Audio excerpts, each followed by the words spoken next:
بسم اللہ الرحمن الرحیم۔ ابو علی سینا کی کتاب الاشارات و تنبیہات اور اس کے چھٹے مرحلہ کی 16ویں فصل، جس کا عنوان ہے کہ جو زمانے کی علت ہے وہ حرکت دوریہ ہے، یعنی افلاک کی حرکت دوری حرکت ہے جس سے زمانہ وجود میں آتا ہے۔ اور اس کی علت ہم نے آپ سے عرض کی تھی کہ زمانے میں اتصال ہے، بس یہ زمانے میں اتصال دلالت کرتا ہے کہ جو اس کی علت ہے اس میں بھی وقفہ نہیں ہے۔ اسی کو ثابت کرنے کے لیے ابو علی سینا نے جو پچھلے مقدمہ جو شیخ طوسی نے بیان کیا تھا وہ یہی تھا کہ اگر کوئی بھی حرکت، اس لیے لفظ استعمال کیا تھا حرکات مختلفہ، مختلفہ اس لیے کہا تھا کہ چاہے وہ مستقیم حرکت اس طرح جاتی ہے، کسی مقام پر وہ دائیں مڑتی ہے، بائیں مڑتی ہے، پیچھے ٹرن کرتی ہے، کسی بھی حرکات مختلفہ میں جہاں پہ اگر اس مقام پر پہنچے گی، مڑے گی کسی بھی طرف، تو بیچ میں وقفہ آئے گا، سکون آئے گا۔ جبکہ زمانے میں سکون نہیں ہے تو پس یہ والی حرکات نہیں ہیں۔ تو یہیں تک مصنف نے، شیخ طوسی نے تھوڑا سا مقدمہ بیان کیا تھا۔ آج اس کا متن ہے، وہ متن کے ساتھ ساتھ ہم اس کا مباحثہ کرتے ہیں کہ بسم اللہ الرحمن الرحیم۔ الحرکات التی تفعل حدودا و نقطا، کہ وہ حرکات، یہاں حرکات سے مراد حرکات مختلفہ، یہ والی حرکات دوری نہیں، تو یہ حرکات کیونکہ دوری مختلف حرکات نہیں ہیں، وہ ایک پیٹرن پہ چل رہی ہیں، وہ حرکات مختلفہ جو حدود اور نقط کو وجود دیتی ہیں۔ یہاں پہ دو لفظ استعمال کیے ہیں، ایک حدود، یہ حد کی جمع ہے، حد کسی مقام کو کہتے ہیں جہاں پر وہ ڈائریکٹ پہلے پہنچی، یہ چاہے مستقیم کتنی کیوں نہ، جہاں مڑنا ہے جب اس مقام اس حد پر پہنچے گی تو یہ کہتے ہیں وہ حد آنی، ادھر مڑے ادھر تو وہ حدود آئیں گی، حد۔ یا نقطہ، نقط بھی جمع ہے نقطہ کی، جب اس نقطے پر پہنچیں گی، نقطہ کیوں کہا اور حدود کا کیوں کہا، اس کی وضاحت ابھی ہم کرتے ہیں۔ وہ کہتا ہے وہ بھی وہ حرکات مختلفہ جو ان حدود کو یا ان نقطوں کو وجود دیتی ہے، ہیا یہ حرکت التی یقع بہا، اس حرکت کے ذریعے سے واقع ہوتا ہے کیا، الوصول والبلوغ، وصول یہاں پر واصل ہونا، پہنچنا، ایصال، یہ بھی ہم پہلے پڑھ چکے ہیں۔ یہاں پر جو واصل ہو جانا اس مقام پر، یہاں سے جو بالقوہ، کس نے یہ حرکت دی، محرک نے۔ محرک کو نام کیوں دے رہے ہیں موصل، کیونکہ اس نے یہاں ایصال، اس مقام تک پہنچانا ہے، اسی لیے لفظ میل استعمال ہوا کہ محرک موصل میل نہیں ہے، بلکہ اس میں میل پائی جاتی ہے، میلان پایا جاتا ہے۔ وہ میلان کیا ہے کہ اس مقام سے اس مقام تک پہنچے، جب اس مقام پر پہنچے گا، ایصال ہو گیا، تو وہ میل جو ہے، جو توجہ شوق جہاں پہنچنے کا، وہ ختم ہو جاتا ہے، تو یہاں پر بالقوہ ہوتا ہے، یہاں پر وہ بالفعل ہو جاتا ہے۔ وہ کہتا ہے یہ جو حدود اور نقط آتے ہیں، اس سے کیا ہوتا ہے، وصول ہوتا ہے، یہاں پر پہنچے گی تو نقطہ آئے گا، یہ حد ہوگی، ورنہ اسے حد ہی نہیں کہیں گے۔ یہ حدود یا نقط اس مقام پر ایک بلوغ، یعنی وہ پہنچتی ہے حرکت، یہاں پہنچ کر رک جاتی ہے۔ تو یہ جو وصول، پہنچنا یا اس مقام کو پا لینا، ان محرک موصل، اس محرک موصل کے ذریعے سے ہوتا ہے، یہ اس کو حرکت دیتا ہے، محرک اس میں فاعل ہے، حرکت دینے والا۔ تو یکونو، یہ محرک جو موصل ہے، محرک حرکت دینے والا، یکونو فی آن الوصول، اس آن، یہ جو حد ہے اس کو آن کہا جاتا ہے، اس آن پر کیا ہوتا ہے، آن الوصول پہ کیا ہوتا ہے، موصلاً بالفعل، یہ جو محرک ہے بالفعل ہو جاتا ہے، بالقوہ تھا، یہاں پر یہ جو محرک موصل ہے یہ کیا ہو جاتا ہے، بالفعل، جو اس میں میلان تھا وہ یہاں پر ختم ہو گیا۔ فإن الإيصال ليس مثل المفارقۃ، یہ جو ایصال ہے، یہ ہم پچھلے فصل میں یہاں پہ پہنچ کے ایصال ہوگا، یہاں سے پھر جدائی ہو رہی ہے ایک دوسری طرف، چاہے ادھر جا رہا ہے چاہے ادھر جا رہا ہے، یہاں پہ مفارقت ہے۔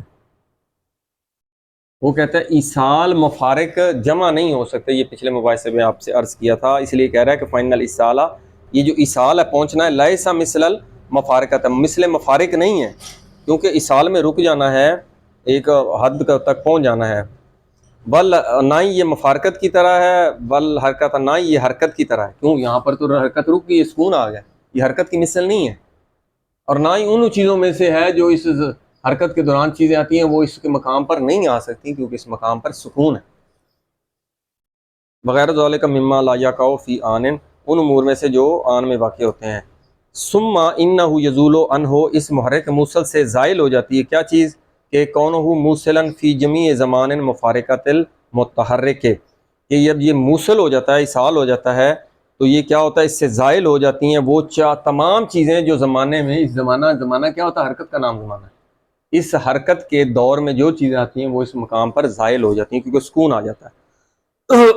مفارقۃ المتحرک للحد وتکون سیرورتہ، اور یہ جو متحرک ہے یہ ہو جاتا ہے، کیا ہو جاتا ہے؟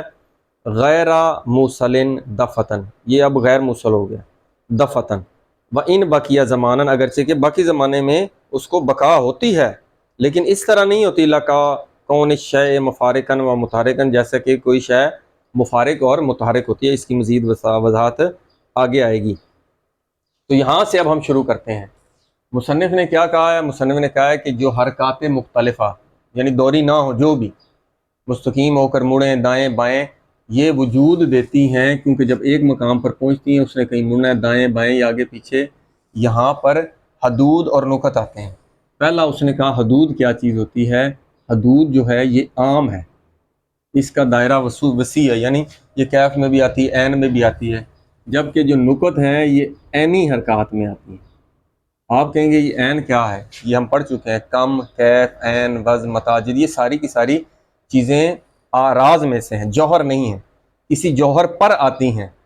جیسے رنگ آتا ہے، تو یہ یہاں حدود کے لیے مصنف نے مثال دی ہے کیف کی، اور اس کے لیے مثال دی ہے نکت کے لیے، کہ عین میں جب حرکت ہوتی ہے تو وہاں پر نقطہ پیدا ہوتا ہے۔ کیوں کی وہ مثال دیتے ہیں؟ پہلے تو یہ جان لیں کہ حدود اور نقطے میں عام خاص مطلق کی نسبت ہے۔ عام جو ہوتا ہے وہ خاص کو پائے ہوئے ہوتا ہے، اور جو خاص ہوتا ہے وہ بالعکس عام کو ضروری نہیں ہے اس کو پائے ہوئے نہیں ہوتا۔ یہ ایک نسبت ہوگی حدود اور نکت میں۔ اب بات آ گئی کہ جب بھی حرکات مختلفہ کسی بھی حد کو یا حدود کو وجود دیتی ہے، مثال کے طور پر شارح نے مثال دی ہے حرکت فی الکیف، جب کسی کیفیت میں حرکت ہوتی ہے۔ کیفیت کیا ہوتی ہے؟ ہمارے جو غمی ہونے، خوشی ہونی، یہ ساری کیفیات ہیں انسان پر بھی عارض ہوتی ہیں۔ کیف میں مثال دی ہے جب یہ حرکت ہوتی ہے، جب ایک مقام پر پہنچتی ہے حد پر، تو نقطے جو بھی، اس کو نقطہ نہیں اس مقام پر کہیں گے، اس لیے اس کو مصنف نے کیف کی مثال دی اس حد تک، کیونکہ نقطہ مکان میں ہوتا ہے، ایک مکان تک پہنچنا۔ کیف میں نقط نہیں، وہاں پہ ایک حد آئے گی جہاں پر وہ جو حرکت ہے وہ رک جائے گی۔ جب حرکت رک گئے گی تو وہاں پر ایک سکون ہوگا، یہاں سے وہ مڑے گی راجے، چاہے وہ بیک ہو، چاہے دائیں ہو، چاہے وہ بائیں طرف حرکت کرے، تو یہ حد کو وجود دینے کے بعد وہ کرتی ہے، مڑتی۔ یہ ہو گیا کیف کی مثال دے کر مصنف شارح نے مثال دی ہے حدود کی۔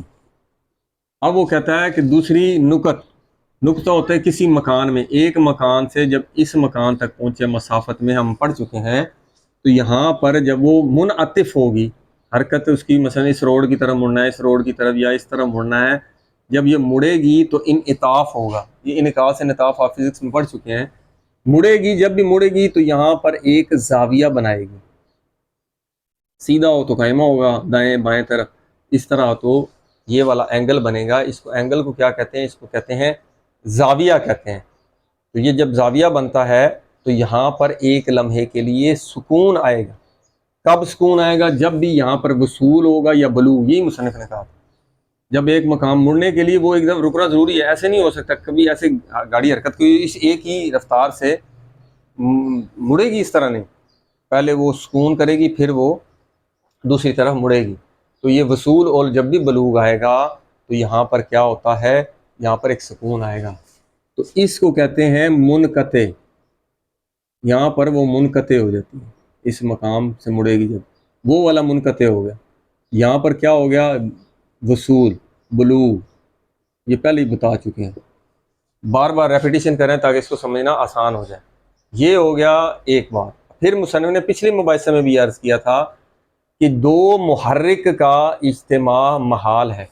اسی طرح اس کو ہم بار بار دیکھ رہے ہیں کہ یہ جو محرک موصل ہے اس نے حرکت دی اس مقام تک، یہ جو محرک موصل کی یہاں پر آ کر حرکت رک گئی، یہ محرک کی پہلی حرکت، پھر جب یہ دوسری حرکت ہوگی یہ پہلی کا غیر ہوگی کیونکہ سکون آیا، سکون کے بعد یہ محرک ثانی اس نے حرکت دی۔ اب محرک ثانی کا لفظ استعمال کریں، اگرچہ کہ محرک اصلی جو ایک ہی ہوتا ہے لیکن اس میں پہلے ملان ہوتا ہے یہاں تک پہنچنے کا، اب نیا میل آئے گا، اگر سیدھی جائے گی تو ایک ہی میل ہے، جب مڑے گی تو یہ منقطع ہونے کے بعد سکون کے بعد یہ دوسرا جو میلان ہے میل ثانی ہے۔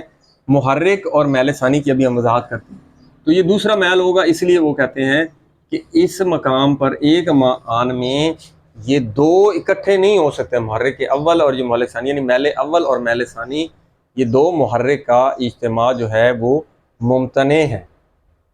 اب آگی بات ہے اسی طرف میلان، جو پہلا میلان ہے وہ دوسرا میلان، اس محرک موصل کو کیوں نہیں میلان کہہ رہے؟ وہ کہتے ہیں کہ محرک موصل اگر مطلق بات کریں گے ایک دائروی حرکت میں تو محرک موصل ایک ہی ہے، لیکن اس سے جو ایک میلان پایا جاتا ہے کہ ایک حد تک پہنچنا، اس حد پر پہنچ کر مفارق ہو جانا، زائل ہو جانا، جو میلان یہاں سے یہاں تک تھا وہ میلان زائل ہو جاتا ہے، جبکہ محرک اصل تو باقی رہتا ہے، اس لیے میلان محرک موصل نہیں ہے، بلکہ اس میں ایک میلان یہاں موصل تک پہنچنے کا، اس حال تک پہنچنے کا نام ہے، اس لیے اس کو میلان ایک اس کی ایک یوں سمجھے صفت ہے۔ تو جو میلان ہے وہ محرک موصل سے الگ چیز ہے، تو یہ پہلا میلان اور یہ دوسرا میلان، یہ دونوں میلان بھی اس مقام، پہلا تو ختم ہو گیا یہاں پر آ کر، دوسرے نے یہاں شروع ہونا، دونوں میلان ایک مقام پر اکٹھے نہیں ہو سکتے۔ یہاں تک یہ بات ہوگی تو کہ حرکت کی یہ جو میل ہے، میل ایک مقید چیز ہے، محرک حرکت جو ہے، حرکت تو یہاں سے چلی، یہاں بھی حرکت ہے، یہاں بھی حرکت ہے، محرک اصلی بھی ایک ہے، تو وہ ایک مطلق چیز ہے، اور یہ جو میلان ایک مقید ہے، اس مقام تک، پھر اس مقام سے اس مقام تک، پھر ادھر سے ادھر جائے، ہر میلان مختلف ہوگا، تو یہ میلان ایک مقید چیز ہے، کیونکہ ایک حد پر پہنچ کر یہ میلان ختم ہو جاتا ہے۔ اب وہ کہتے ہیں کہ جب اصال ہوتا ہے وہاں پر مفارق نہیں، یہاں پر اصال ہوا، مفارق ایک الگ ہے، وہ دوسری وہاں پر دوسری جہت کی طرف حرکت ہے، تو یہاں تک یہ بات ہوگی۔ اب مصنف کیا کہہ رہا ہے کہ مصنف کہتا ہے کہ یہ جو محرک موصل ہے، محرک کسی بھی حرکت کا جو محرک ہوتا ہے، ہم نے پہلے بھی عرض کیا تھا افلاک کی جو حرکات ہیں اس میں آپ نے دیکھا تھا کہ کیا ارادی ہیں، کیونکہ تین قسم کی حرکات ہوتی ہیں، یا ارادی ہوتی ہیں ارادے سے حرکت، ایک ہوتی ہے طبیعی حرکت، جیسے ہمارے بدن میں ہو جاتی ہے، ہمارا ارادہ نہیں ہے لیکن ہمارے بدن میں سارے سسٹم چل رہے ہیں، ڈائجسٹو، ریسپیریٹری، سارے، یہ طبیعی حرکت، یا ہوتی ہے کسری، کسی کو مجبور کر کے اس کے ارادے کے برخلاف اس سے حرکت کرائی جائے، یہ تین ہی قسم کی یہ جو حرکتیں ہوتی ہیں، ارادی ہوگی یا طبیعی ہوگی یا اس میں کسری ہوگی۔ تو جب بھی موصل کوئی بھی شے جب موصل ہوگی، ایک شے جب اس نے یہاں پر پہنچنا ہے، اس نے اصال کرنا ہے ایک زمانے میں، جب وہ اپنے اصلی مقام پر پہنچ جائے گی تو وہ اس اصال کے بعد وہ اس کا میلان ختم ہو جائے گا۔ اب مصنف یہاں کہہ رہا ہے کہ دو زمانے آتے ہیں، کیسے؟ وہ کہتا ہے کہ یہ ایک زمانہ ہے، حرکت ہو رہی ہے، یہ اس میں میل ہے، ٹھیک ہے، میل ہو گیا ایک زمانہ، ایک زمانہ ہو گیا، جب وہ غیر موصل ہوگا تو وہ ایک دوسرے زمانے میں ہوگا، یہ موصل جب وہ غیر موصل ہوگا تو ایک دوسرا زمانہ ہو۔ وہ کہتا ہے کہ یہ دونوں ایک مقام پر موصل اور غیر موصل اکٹھے نہیں ہو سکتے عقلی لحاظ سے، بیچ میں ایک زمانے کا واسطہ چاہیے، ایک زمانہ چاہیے۔ اب اس زمانے میں نہ موصل ہے نہ غیر موصل ہے، اگر اس زمانے میں موصل ہے تو یہ تو یعنی کہ وہ تو پھر یہی ہوا نا، یہ موصل ہے، اگر یہ موصل ہو جاتا ہے تو یہ خود یہی ہو جائے گا، اگر یہ موصل نہیں اور غیر موصل ہے پھر تو یہ یہی ہو جائے گا۔ وہ کہتا ہے کہ درمیان میں جو واسطہ ہوگا، کیونکہ ایک ہی شے ایک آن میں نہ موصل ہو سکتی ہے نہ غیر موصل ہو سکتی ہے، پھر دونوں اٹھ بھی نہیں سکتی۔ کیوں نہیں اٹھ سکتی؟ جیسا کہ ہے وجود ہے اور عدم ہے، یہ نقیض ہیں، دونوں نقیض اکٹھی نہیں ہو سکتی۔ خارج میں ایک چیز پائی جائے اگر ہم کہہ سکتے ہیں کہ یہ معدوم ہے، نہیں، اگر معدوم ہے تو وہ ہو نہیں سکتی، تو اجتماع النقیضین محال، لیکن ایک دوسرا کلی قانون ہے کہ ارتفاع النقیضین محال، جو نقیزیں ہیں وہ دونوں اٹھ بھی نہیں سکتی، ایک ہونی چاہیے، یہ نہیں ہو سکتی خارج میں عدم بھی اٹھ جائے اور وجود بھی اٹھ جائے، نہیں ہو سکتا۔ اسی لیے موصل اور غیر موصل جو ایک زمانے میں دونوں ہی اٹھ جائیں، یہ بھی ممکن نہیں ہے۔ پس جو آن ہوتی ہے وہ موصل نہیں ہو سکتی۔ کیوں نہیں ہو سکتی؟ کیونکہ جب تک ایک دوسرا امر آ کر پہلے کو معدوم نہیں کرے گا، پہلا زائل نہیں ہو سکتا خود بخود۔ بس اگر آنے والا امر ان امور میں سے ہے جو پہلے ہی اس آن میں حاصل تھا، جو آنے والا امر ہے جو پہلے ہی اس کو حاصل ہے، امور میں سے جو پہلے اس آن کو حاصل تھا، تو دونوں جو ہیں ایصال اور لا اتصال، جو کہ وہ ویسے ہی حاصل ہو جائے گا، جبکہ یہ ممکن نہیں ہے۔ یہاں تک بات۔ اور آخری جو متن میں مصنف نے عرض کی ہے کہ دو مختلف میل جو ہیں، یہ ہم پہلے ہی کہہ چکے ہیں، دو مختلف میل کا اجتماع ممتنع ہے، کہ یہ میل اول یہاں سے یہاں تک ہے، یہاں پہ میل ثانی ہوگا، یہاں پر میل اول ختم ہو جائے گا، میل ثانی ہوگا، تو ایک مقام پر میل اول اور میل ثانی جو ہیں وہ ان کا اجتماع نہیں ہو سکا۔ لیکن مصنف نے ایک اور بڑی خوبصورت بات کی ہے کہ یہ جو میل ہے، دو میل ایک جگہ اکٹھے نہیں ہو سکتے، یہ کیا ذاتی طور پر میل اس کا تقاضا کرتا ہے کہ دوسرا میل اکٹھا نہ ہو؟ ذاتی لحاظ سے نہیں کرتا، جبکہ لازمہ ہے کہ پہلا دوسرے کے معدوم کا تقاضا کرے، یعنی اس کا لازمہ ہے، پہلا دوسرا معدوم ہوگا تو پہلا ہوگا، پہلا معدوم ہوگا تو دوسرا ہوگا۔ تو محرک ثانی یعنی میل ثانی اس وقت آئے گی، کب آئے گی؟ جب اس سے پہلے یہاں پر سکون ہوگا، یہ یہاں پر پہنچے گا، یہاں سکون ہوا، اس سکون کے بعد ہمیشہ میل ثانی۔ اگر تیسرا آنا ہے، یہاں پر سکون آئے گا تو پھر اس طرح مڑ کے میل کون سا آئے گا؟ ثالث۔ اب یہاں سے پھر اس نے ادھر مڑنا ہے، یہاں سکون آئے گا تو پھر میل رابع۔ ہر اگلے میلان سے پہلے یہاں پر سکون یا وقفہ ضروری ہے۔